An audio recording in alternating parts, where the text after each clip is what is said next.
आज हम लोग क्लास 10 एनसीईआरटी मैथ एक्सरसाइज 1.1 का एग्जाम्पल नंबर 4 करेंगे। इससे पहले हम लोग तीन एग्जाम्पल कर लिए हैं और हम लोग तीन एग्जाम्पल जो किए हैं उस एग्जाम्पल को करने में जो जो हमें कॉन्सेप्ट यूज हुआ हम इससे पहले वाले वीडियो में सोल्व कर चुके हैं। तो आज हम एग्जाम्पल नंबर 4 करेंगे। यह एक वर्ड प्रॉब्लम है।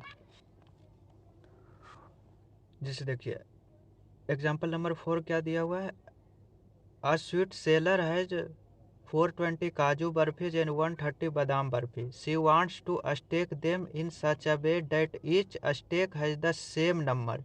What is the number of that can be placed in each stack for this purpose? देखिए इस क्वेश्चन का मतलब क्या हुआ। इस क्वेश्चन को अधिकतर टीचर क्या करते हैं कि 420 और 130 का आप एचसीएफ निकाल लो, वो जो एचसीएफ आएगा वही इस क्वेश्चन का आंसर होगा। लेकिन नहीं, ऐसे नहीं करना है। इसके पीछे लॉजिक क्या है, कॉन्सेप्ट क्या है, वो हमें समझना है। देखो, एक स्वीट सेलर है जिसके पास 420 काजू बर्फी है और 130 बादाम बर्फी है। वह चाहती है कि एक स्टेक में लगाए। किस तरीका से?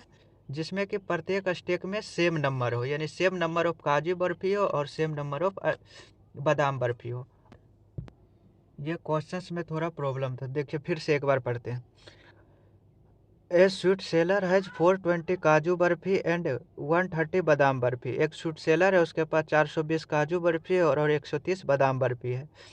सी वांट्स टू स्टेक देम, वो चाहती है 420 और 130 को रखना। किस तरह से? In such a way that each stake has the same number. वो हर एक स्टेक में चाहती है कि प्रत्येक में बराबर बराबर नंबर का, इक्वल नंबर का स्टेक हो। इक्वल जो स्टेक होगा उसमें इक्वल नंबर का आइटम हो। जैसे 420 काजू बर्फी है तो ये स्टेक लगाना चाह रही है, उसमें 420 काजू बर्फी लगाना चाह रही है और बराबर बराबर का स्टेक हो, बराबर बराबर का नंबर ऑफ काजू बर्फी का स्टेक हो,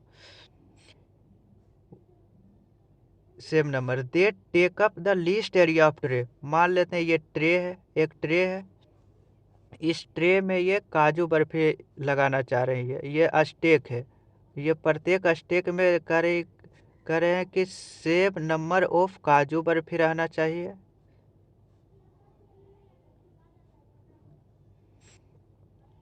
और सेम नंबर ऑफ बादाम बर्फी रहना चाहिए।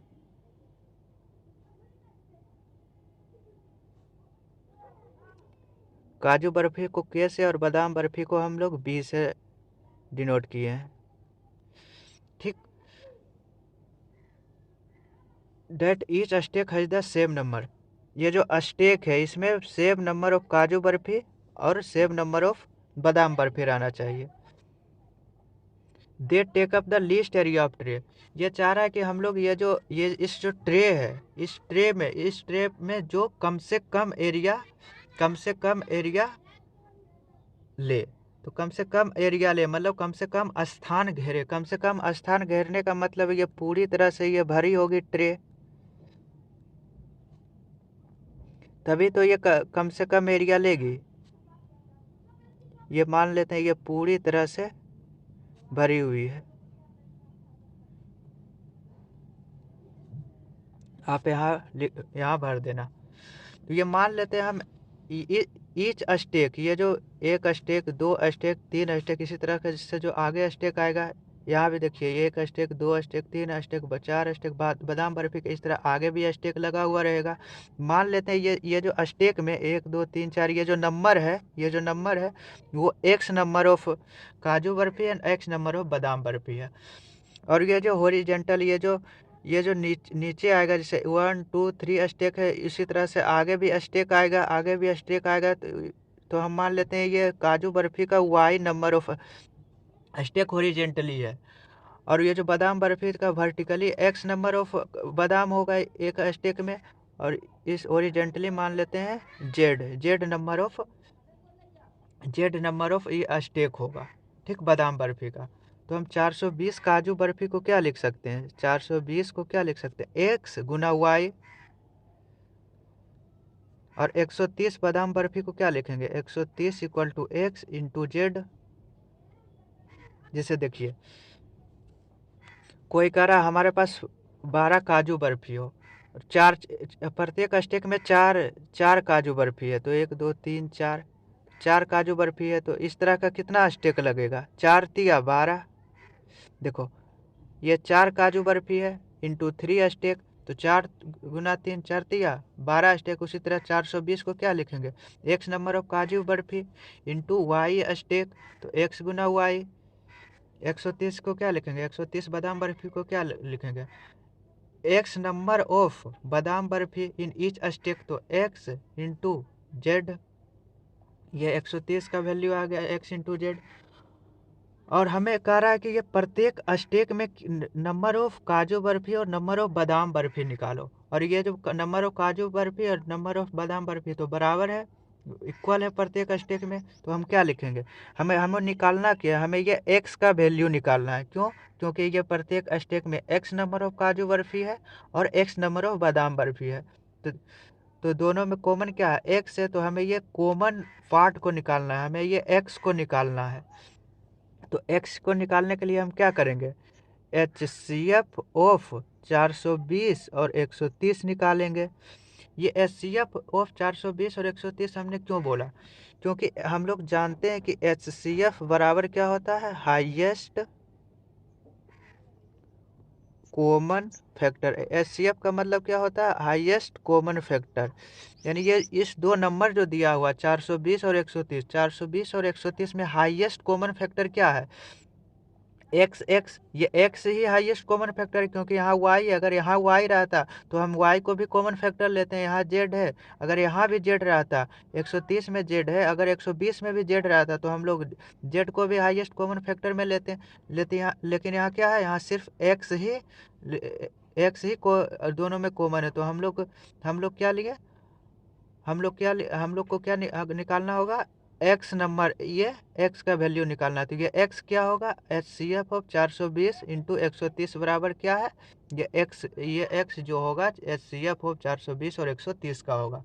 हम लोग HCF तो निकालना जानते हैं। कैसे? By Euclid division lemma. हम बाय यूक्लिड डिवीजन लेमा से हम लोग जानते हैं 420 और 130 में कौन सी संख्या बड़ी है, कौन सा नंबर बड़ा है? 420 बड़ा है, तो 420 में 130 से डिवाइड करेंगे तो 3 टाइम्स लगेगा, 390। 30 क्या बचेगा? शेषफल। ये जो रिमाइंडर है, ये रिमाइंडर इस डिवाइजर से छोटा है, तो हम लोग डिवाइड का प्रोसेस यहाँ रोक देंगे। क्या लिखेंगे? 420 dividend equal to divisor 130 into 3 quotient plus 30 क्या है? रिमाइंडर है। यहाँ रिमाइंडर जीरो नहीं है, remainder is not equal to zero. तो क्या लेंगे? डिवाइजर और रिमाइंडर को लेंगे। तो डिवाइजर बड़ी है, तो 130 में 30 से डिवाइड करेंगे, 4 टाइम्स में 10, तो 130 इक्वल टू क्या लिखेंगे? 30 इंटू 4 प्लस 10। यहाँ भी रिमाइंडर जीरो नहीं है, remainder not equal to zero. तो फिर क्या करेंगे? इस डिवाइजर और रिमाइंडर को लेंगे, तो 30 में 10 से डिवाइड करेंगे, 3 टाइम्स में जाएगा तो जीरो रिमाइंडर होगा। तो 30 equal to 10 into 3 plus zero, तो रिमाइंडर कितना आ गया? रिमाइंडर जीरो आ गया। तो हम लोग कह सकते हैं HCF ऑफ किसका? 420 130, 420 130 इक्वल टू क्या होगा? HCF ऑफ 420 और 130 क्या होगा? जिस स्टेप में रिमाइंडर जीरो आया उस स्टेप का डिवाइजर कितना है? 10, तो यही हो जाएगा 10। तो ईच स्टेक में कितना नंबर ऑफ काजू बर्फी और बादाम बर्फी रहना चाहिए? 10 काजू बर्फी और 10 बादाम बर्फी रहना चाहिए। यही इस क्वेश्चंस का आंसर है। उम्मीद करता हूँ आप लोग अच्छी तरह से समझ गए होंगे।